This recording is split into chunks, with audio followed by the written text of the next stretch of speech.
মাইক্রোসফটের সহ-প্রতিষ্ঠাতা ও বিশ্বের অন্যতম শীর্ষ ধনী বিল গেটস সানডে টাইমসকে দেওয়া এক সাক্ষাৎকারে স্বীকার করেছেন যে মেলিন্ডা ফ্রান্সের সঙ্গে বিবাহ বিচ্ছেদ ছিল তার জীবনের ভুল।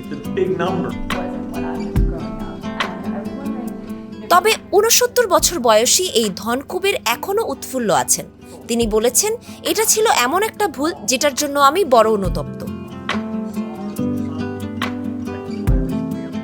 মাইক্রোসফটের এই নির্বাহী কর্মকর্তা বলেছেন, জীবনে তার অনেক ব্যর্থতা রয়েছে, তবে তার মধ্যে শীর্ষেই থাকছে মেলিন্ডার সঙ্গে দাম্পত্য জীবনের ইতি টানা।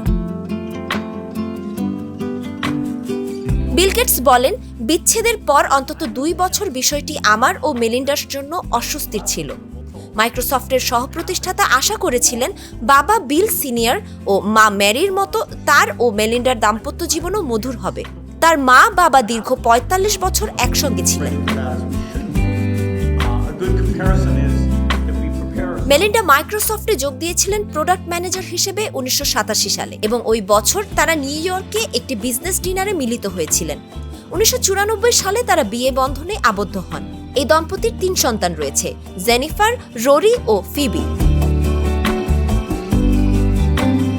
২০২১ সালে বিল ও মেলিন্ডা বিচ্ছেদের ঘোষণা দেন। এর ১ বছর আগে থেকেই তারা আলাদা থাকছিলেন। বিচ্ছেদের ঘোষণার দিন তারা বলেন, জীবনের পরের ধাপে দম্পতি হিসেবে তারা একসঙ্গে থাকতে পারবেন না।